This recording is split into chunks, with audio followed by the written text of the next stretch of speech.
Cortana, play music. What kind do you wish? Dance music! Come on, time for bed. Aw, Mom. I said time for bed. Tell Cortana to stop the music. Nobody else is going to bed. Cynthia isn't going to bed now. Chappelle isn't going to bed now. You're not Cynthia or Chappelle. You are Gana, 1,000 and firstborn of Gana Me too. I don't want to be 1,000. And first, 1,000 and firstborn of our colony, first and only born daughter of my light of my life. Now stop the music and get under the covers. Okay. If I get a story. You are not to bargain with your mother. Cortana, stop. That's better. Now get. Mom, may I please have a story anyway? Not now, it's too late. You said that you would tell me the story of how I have two fathers. I said no such thing. Now go to. But you did. You said I had two fathers and you would tell me sometime. Well, perhaps I did. But you have only one father. I just meant that you should be very proud of your father and his brother. Why?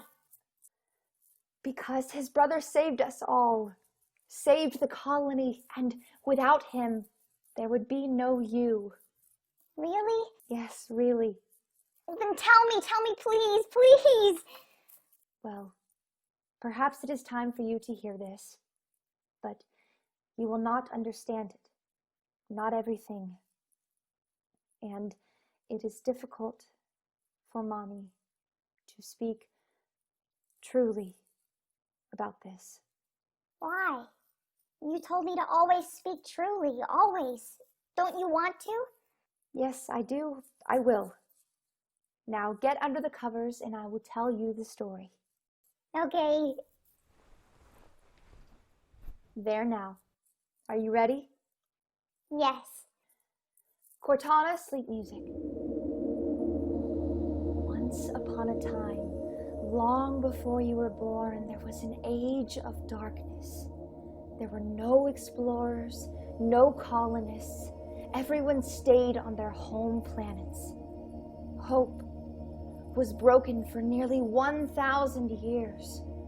But one day, a new way to travel great distances was invented, and it was decided that mankind should reach outward to the stars once again. And so, great ships were built, colony ships with many thousands of people, most of them in suspended animation. Suspended animation? Suspended, sleeping like you are going to do.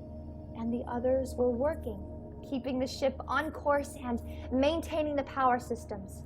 And you were in the engine room, right? Right. And that's where Dad was. No, hush now, my daughter. Yes, I see him now. It all started near the beginning of my 7th awakening. I had 59 more waking days on my 65-day shift. I was in the Tesla compressor room doing maintenance when Ortho called to me. Dad, some hotshot from upstairs here to see you. What? Some Ensign Beam wants to see you. He looks like a genetic engineering special. You gotta be in trouble. Well, tell him I'm busy. This takes 2 hours. He says now. Nin-Ki-San! Yes? You were relieved of your maintenance duty. Come with me. But sir, this procedure... Can be completed by your teammate. This way. Yes, sir. Go on, San. I'll get the damn thing. Yeah, Ensign, just be sure to give more work to the likes of Ortho. Sir, if this is about my performance... It's not. Then may I inquire what it is about? You may. Deck 12. The present need concerns utilizing your skills. Ensign Beam, I can assure you that my skills are fully utilized and very much needed in energy production. And you would be lying if you did. No, sir, I would not. Another lie. So soon. I suggest you not compound your sins. We both know you are grossly overqualified for your position. You've been passed over repeatedly because of your supposedly dubious genetic history. Your true skills are in war games, crisis simulations, and tactics of every kind. You are 3-time champion of the District 9 games and a master of the ancient game of chess, which, by the way, figures in my family history, and through which I hope to... Level 12. Ah, here we are. This way. I prepared meditation room 6 for you. And so that was the beginning. My beginning. In a way, your beginning, little one. Presumptive, insulting he was, truly. And yet, a magnificent creature. Ortho was right. Genetic engineering, his chiseled physique, his shining eyes, his flowing hair. He moved with the grace of a panther. I could not hide my admiration. Truly, from the first moment there was a gleam in my eye, a deep well in my heart. And the room, little one, the room! Never has there been such a room in which to play the game of kings. He had made the walls, the ceiling, and even the floor display the cosmos. Planetary systems, nebulae, stars, the swirling arms of our galaxy. The work of God and endless rivers of white, silver, blue, red, and gold. And in the center was a chess set on a pedestal, all in crystal, reflecting the ever-changing lights. After a moment of awe, I spoke. I am most impressed, Ensign Beam. Thank you. I try. Clearly, the game has more than casual interest for you. Correct. Both aesthetic and practical. The chess set is a family relic more than 500 years old, from the crystal artisans of Bar Zoom 3. Ah, yes. Aesthetics. The game itself is beautiful, and as for these pieces, I can see the workmanship. But the practical? Although I enjoy it, surely the ancient game is no longer of practical import. Untrue. Were it only for the boredom relief, it would be practical. As you will admit, the ship is nearly autonomous. We are awakened every 10 months and have duties for 65 days only, because it is necessary biologically. True, sadly. You would prefer not to have duties. I would prefer to awaken on Ganymede 2 and start my new life. As would we all. But duty is the soul of man. Yes. So it has been truly said by the ancients. Shall we begin? Proceed. I know some basics. Teach, but do not hold back. Play your best. I understand. Let's try a standard opening. King's pawn forward 2 squares. And I can move any pawn, or a knight. You could, but let's say you mirror the move like this. Only you move your pawn out just 1 square. Why would I want to do that? Your pawn is still protected by the other pawns. There is an old saying in chess, never lose a pawn and you will never lose a game. But, of course, it is necessary to lose pawns. Now let's see. Suppose I move my knight out like so. What would you like to do? Mirror your move? You could, but let me show you something. You can now attack my pawn and force a pawn exchange. Move your queen's pawn. I see. You can take my pawn, but I can take your pawn right back. It's protected, as you said. Right. And now, let's see. By the way, after the first 4 moves in chess, there are 4 billion possible outcomes. Like the universe. Possibilities expand after the initial moments. True. Let me escape your attack by moving my pawn forward. All right. Huh. You have invaded my territory. I need to respond. You can in a number of ways, but let's say you move your queen's bishop pawn out 2 squares. Yes, like that. Now you have 3 pawns out and I only have 1. You have a defensive wall. I like it. I knew this would be useful. In the interest of our mission, I have something to confide. You must not repeat this information. I have been informed that the Fellowship is now attacking ships that come near their so-called domain. What? When did this start? Uncertain. The information came from the outskirts of our first wave realm, was sent back to Homeworld and retransmitted to the Phoenix. More than 50 years of Homeworld time have elapsed since the information was fresh. But we are in our 7th shift, more than a century and a half from home. Surely the danger has passed by now. Danger never passes. It merely hides. As a colony ship, we have virtually no weapons. Our course skirts what we thought were the edges of the Fellowship's domain. But things change. We must outthink them if a problem arises. Hence, it is wise to practice strategic and tactical games. I see. Your intent becomes more clear. Proceed with the game. Knight's pawn to a4. But now I can just take your pawn, and I don't see any repercussions. You can. Go ahead. All right. It seems you are purposely giving me an advantage. Perhaps. I will move my queen's pawn forward like yours. But let me see.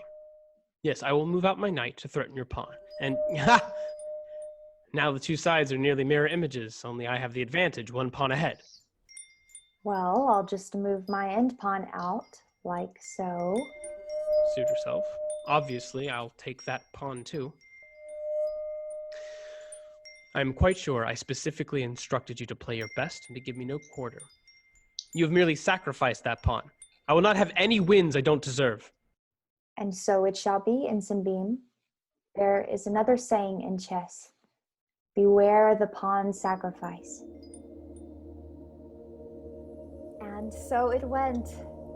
I took him through the classic openings, the gambits and the endgame, speed chess, and even chess 960 invented in the 20th century on old Earth. He learned well, and of course I always beat him, for he would not allow me to grant him any advantages or play in less than earnest. Yes, it all went well, and he even smiled at me from time to time, and occasionally touched my hand unnecessarily. It was absurd to think that the mating commission would countenance such a match across caste lines, but I allowed myself such fantasies. My thoughts dwelled upon him, and my heart sought the rhythm of his soul. That is, until one day, one game, when everything went wrong. It was still a close game after 40 moves.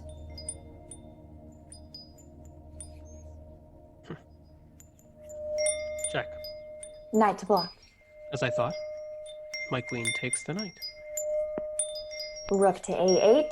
Checkmate. What? Impossible! You see it, don't you? See it! Of course I see it! I've lost 26 games in a row. I'm a fool! Ensign Beam, I have played my best exactly as instructed. Yet you simply cannot stand the fact someone of my class can beat you. That's it, isn't it? No! That is not it! Nothing is it! You're not beating me! No one is beating me. I am, you have no idea. 500 years, a family of pieces. You have broken some of them. I'll take them to the duplicator. The duplicator?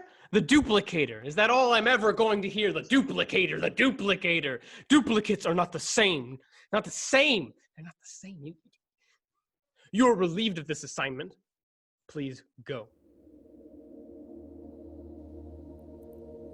I could not reply. I was stunned into silence. What had I done wrong? Or was he a madman, temporarily insane? Silence from him the next day and the day after that. and with each passing day, I grew weaker, more hollowed out. The end of my shift approached, and even Ortho perceived my distress.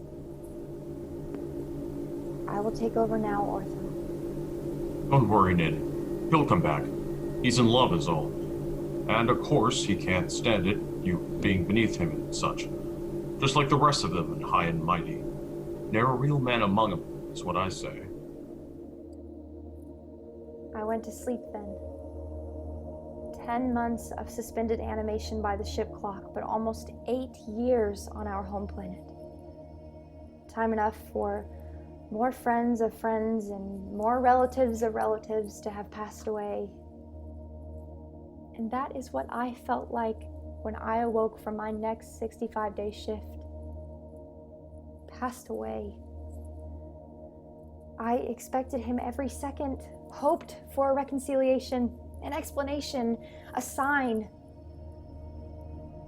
But my shift passed without a word from him. Any word that might heal my heart. Again, I was put to sleep. I dreamt of talking chessmen and secret whispers of the ancients in the caves beneath old Earth. I awoke again, and finally on the third day of my shift, Ortho delivered a message.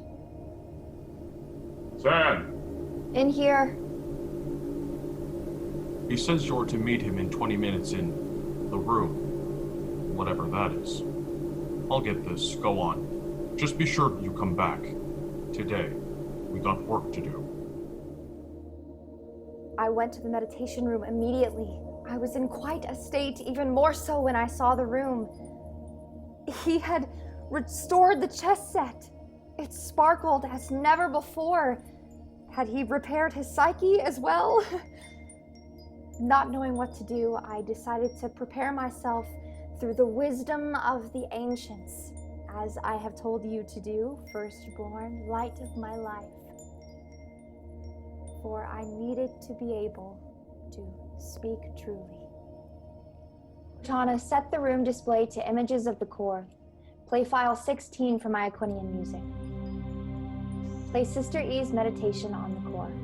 The core, home to our being, home to power, wonder, brightness, and unilluminated darkness without end. Home to strange stars, young and old, red giants, white dwarfs, energetic plasmas, pregnant with mystery, strange ministers all, ministers of emptiness, defending themselves against our inquiry. The core, the origin, a barrier to our science, a shield repelling our ships. None have returned. Process and power burn bright, but stillness reigns. Everything returns to its origins. From stardust to planets, from planets to seas, from seas to life, from life to humanity, and humanity to the stars. We return. From stars to supernova, explosions creating stardust, feeding stardust to life. We return. From the one to the many, from the many to strife. From strife to unity, we return. From the false to the true, we return. Let there be a return to origins, a return to humanity, for we ever return to God. You came. As you see, Yes. I I've come see to that tell you have Please, go ahead. you repaired the chess set. I did. I thought it might be a sign. It was. I've been thinking. Repairing, you might say. You look well. Thank you. You were listening to something as I entered. What was it? Oh, nothing. It's just a poem from the ancients. We read it sometimes when we are contemplating the mysteries. We? A mystery such as myself? That would be one. Undoubtedly. Some may find their origins a mystery, but my origin is abundantly clear. I requested that you come here. I invited you so that you might know something I wish to confess, so that you might understand. It is the source of the distress from which I suffer, the distress you have seen. I am a clone. What? That is not possible. Clones are illegal, forbidden. Of course, but not if you are from a powerful family. My mother and father were able to conceive but one son. They felt they needed another in case something happened to him. The planning commission was bribed to allow a clone to be created and to have the clone appear on birth records as a brother. Their son was named Anquin Mata. You may have heard of him. I am his brother on paper, his clone in fact. Not possible. Anquin Mata is first mate of Team 8. Everyone knows the Mata family. If you were of that family, you would be captain or first mate of our team. Besides, you don't look much like Anquin. A resemblance, perhaps, but not a clone. Corrective surgery was done to make my appearance compatible with being a brother, or rather I should say being a spare, a backup, a tool of family ambition and pride. That is the way it was from my first years of true self-awareness. He was first, I was second. I see. So your rank. Was self-selected. I thought it was appropriate to be the opposite of my brother. But you exceed your brother in many ways, I imagine. Not the least of which is self-discipline and your skill in games. You were near besting me, you know. Thank you. But I fear I do not exceed my brother in restraint or acceptance. And when we last met, there was a circumstance, a word, duplicator, perhaps, that brought you back to a consciousness of your origins. Precisely. I too have something to tell. I have wanted to speak of it, and now is the time to speak truly. I am an Equinian. What is that, some kind of bird? It is a strange name, I admit. The members of our organization call themselves the Equinians. Even we do not know exactly where the name comes from, except that it derives from the ancients, those we study and revere. And these studies are unpopular or perhaps subversive. Some call them subversive. Surely there is no connection to the Fellowship. Of course not, quite the opposite. We take a stronger stand against the Fellowship than the government. Our government, our councils, our leaders, and our captains are weak.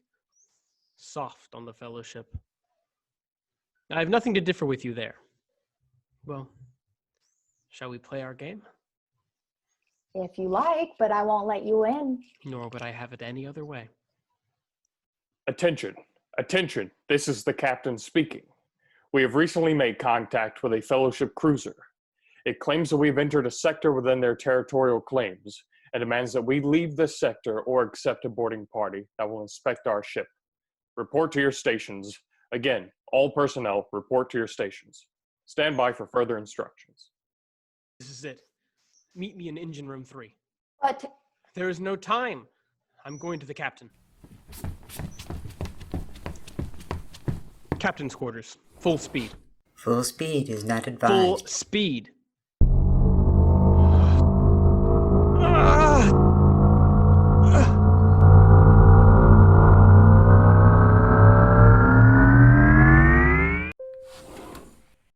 Ensign Bean. Ensign Beam has fainted. He insisted on full speed. Please assist him. Ensign Bean? Are you all right? Let me help you. Yes, I'll be fine. Get me to the captain. Captain, Ensign Bean here to see you. Send him in. Ensign Beam, well, you certainly took your time. But I've been expecting you. I suppose you're here to advise me? We can't allow their inspection.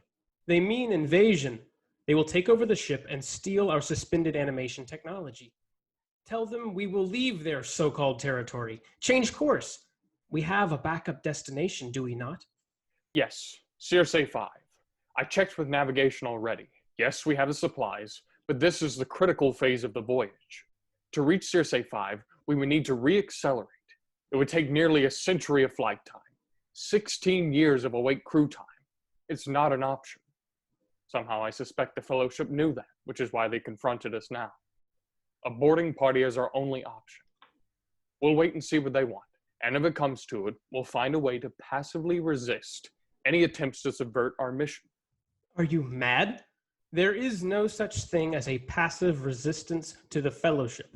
It's either submit or die, and I'd rather die fighting. Awaken the entire crew. We'll use hand weapons. Ensign Beam, I'll not go down in history as the ship captain who precipitated a war with the Fellowship. Besides that, your suggestion is ridiculous. A hand weapon battle would destroy the ship. We cannot awaken 2,516 souls in SA, only to have them engage in needless conflict. 2,516 who will wake up dead, or worse, subjects of the Fellowship. Give them a chance to fight for their freedom. Wake them up. We need maximum forces. Ensign Beam, credit me with at least a little foresight and knowledge. We have no time. Once I reply in the negative to their demands to change course, the boarding party will be here in less than 10 hours. To revive the crew will take at least 48 hours. We will negotiate with the boarding party. Negotiate? They have all the cards. They will simply take over the ship and steal our SA technology. That's what they want. What else can it be? And they'll use it to expand their territory. We will quietly and systematically resist. We'll find a way to save the mission. At the cost of subjugation. I will inform the crew they should retain our scientific secrets. And how long do you think they will last when the Fellowship starts torturing our secrets out of them? Besides that, some of the crew are already soft on the Fellowship. They don't see it as an enemy. The Fellowship is ruthless, true, but don't you see? I must make every effort to save the ship and our colony. I'll not have history mark me as the captain who scuttled a colony mission unnecessarily. Would you rather it mark you as the captain who gave up our technology and tipped the territorial balance in favor of the Fellowship? No, of course not. But I see no choices, Ensign. Unless you have any ideas, I'm open. Can you stall another 15 minutes before you reply? I believe I can. Then let me see what I can come up with. Engine room 3. Full speed. 3/4. Skky, I need you. Engine room 3. Skky! Here. The captain wants to allow the boarding party. He thinks we can passively resist them. I told him we should awaken the crew and fight it out. But he's right. There's no time. He sees no other way, but there must be. Consider their gambit. They falsely claim we have come into their territory. Yes, that's their game. And what if we really came into their territory? That would be an unexpected move. Yes. But how? Maybe by appearing to cooperate. Give them what they want? Yes, give them what they want. Ortho, how long have you been listening? Ortho has ears, and Ortho has common sense. Let them come. What difference does it make? They have their system and we have ours. Two versions of the same thing. The rich win and the rest of us lose. Let them come. I see. I am saddened to hear of your choice, although I understand it. You will need to swear allegiance to a new master. What of it? You, the likes of you, have no understanding of what has been forged in the fire of my soul. They will be just like you, feeling superior and telling me what to do. While I go on my own, see my own truth, make my own fire, they will want me to say I'm one of them. I will. What's the difference? So be it, Ortho. Then you will just watch those who refuse allegiance die. Well, that's their choice. Those with common sense will survive. And what about those who love freedom? What about them? they will die too. What do you mean? Just that in the Fellowship, you won't be allowed to say the kinds of things you're saying now. Speaking freely, speaking your own mind. I need not speak to be free. Only those with foolish mouths will die. Yes, true. Those with mouths such as mine and ensign beams. Well, I did not mean. Ortho, do you have a Curie containment vessel? What of it? You seek to trick Ortho, little man? Have you hatched a plan, ensign beam? Yes, but I need the cooperation of people like Ortho.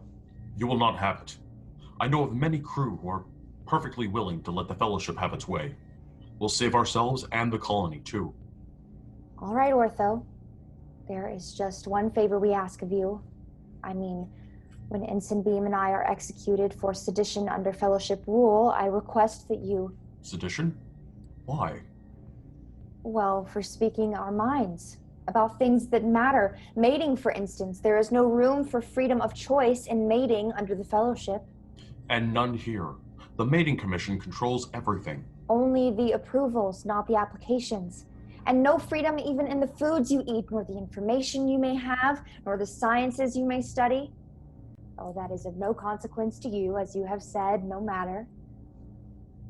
But may I ask one thing, Ortho? One thing that you can do for us after we have been executed. I didn't mean that I wanted you executed.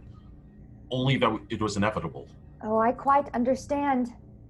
If you could just ask them for our bodies, if you could incinerate them in the Deck 3 furnace. You mean the one I use? Yes, that one. And then about the ashes. I hope it's not asking too much. Could you take them, put them in a tiny pod, you know, the little ones used for messages?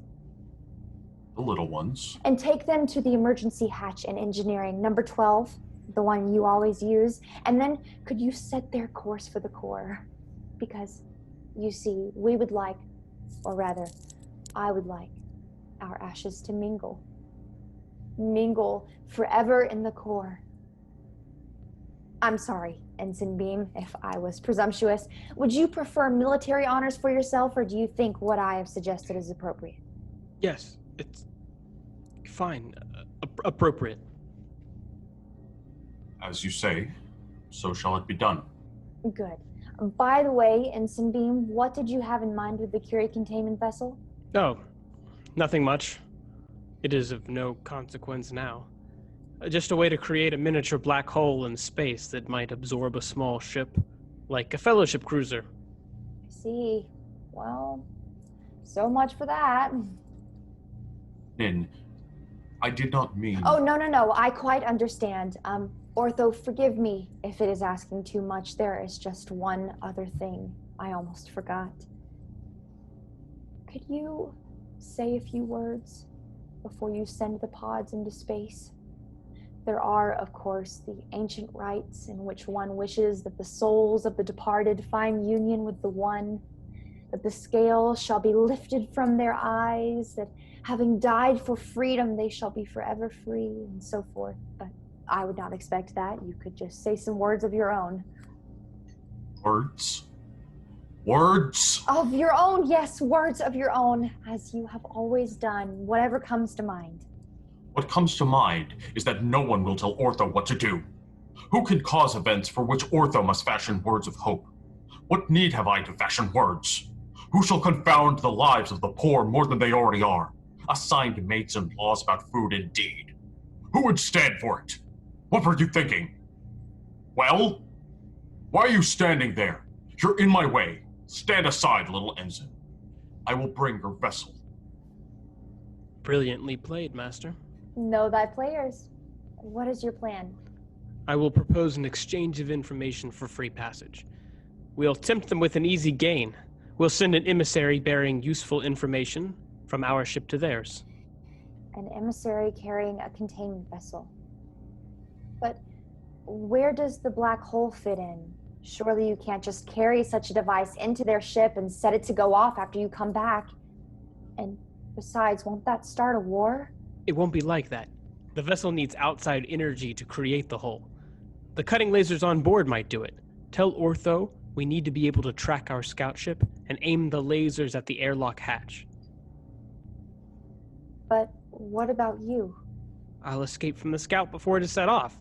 There's no time for details. I must go to the captain now.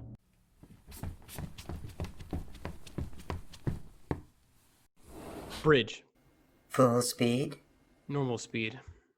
Calculate the energy necessary to trigger the creation of a black hole inside a Curie containment vessel.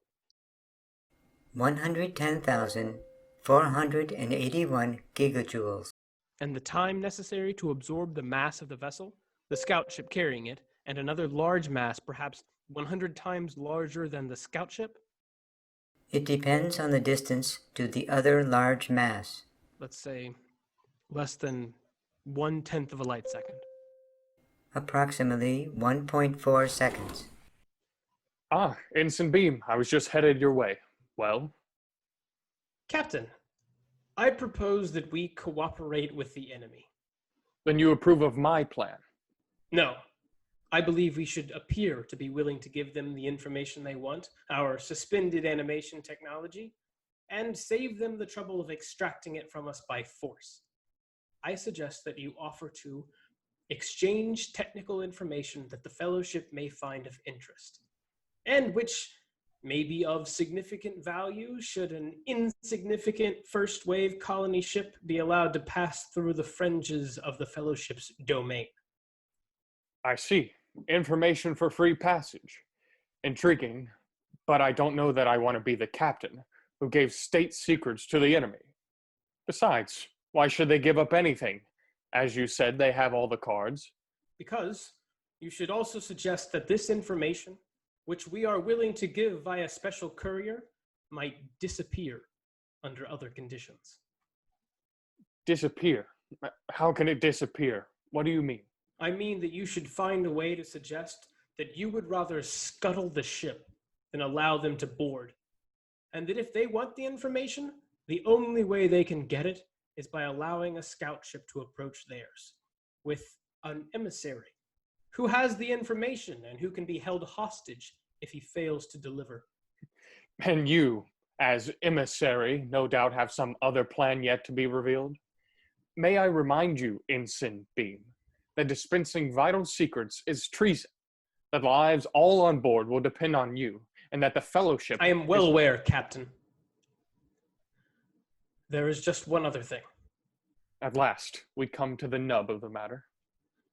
Suppose that there was an unmapped black hole between our location and the Fellowship cruiser.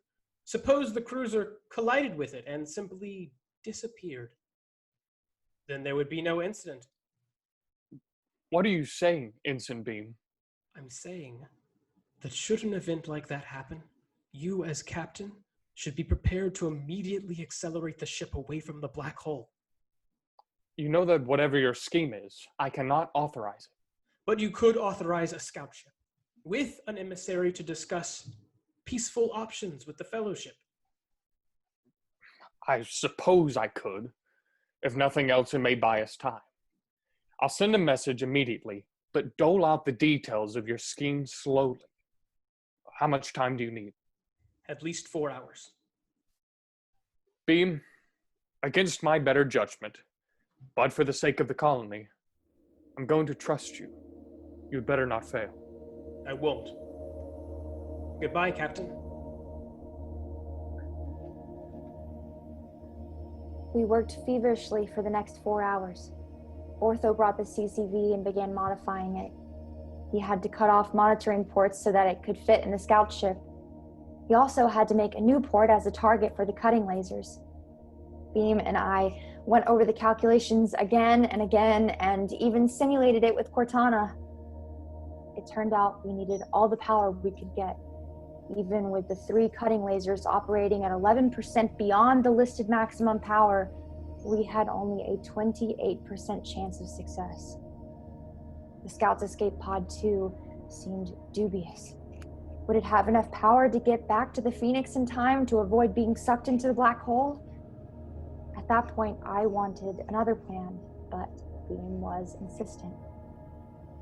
It had to work, he said. It was his life's work. When the CCV was prepared and loaded on the Scout, beams started to board immediately, even before the captain notified us that the enemy had agreed to accept an emissary. I can see him now, carrying his spacesuit up the ramp. I could not speak, and he gave me a look, such a look, before he turned away. I went to my chamber and stared out my viewport into the blackness of space, watching the little scout ship go, my heart sinking all the while. 10 hours went by. He was near the Fellowship cruiser now. Too near. Why had he not escaped and given Ortho the order to fire? Something was wrong, very wrong. Suddenly, there appeared in my chamber a tiny hologram. Beam suited up in the ship's open airlock, standing next to the CCV. Beam, is that you? What's happening? What's wrong? Yes, dear Ninki. It's me. I had Ortho power up a subspace channel, direct to you and you alone. Why aren't you in the escape pod? You're too close. Eject, come back. There's no possibility of that. Nor was there ever. The instant the enemy detected the escape pod, they would suspect foul play and destroy the ship, and the pod too. No, Ninki. I suspect it is no surprise to you that in a game such as this, that a sacrifice is sometimes necessary. For the greater good, for the end game. For freedom. No, Beam, please, no, come back to me, please. It cannot be. Yes, my love for you is vast, but I am defective in so many ways. Call it a pawn sacrifice. No, don't. Come back. Ortho, lock on target. Locking. Locked. Fire. No, Beam, come back! Come back, come back!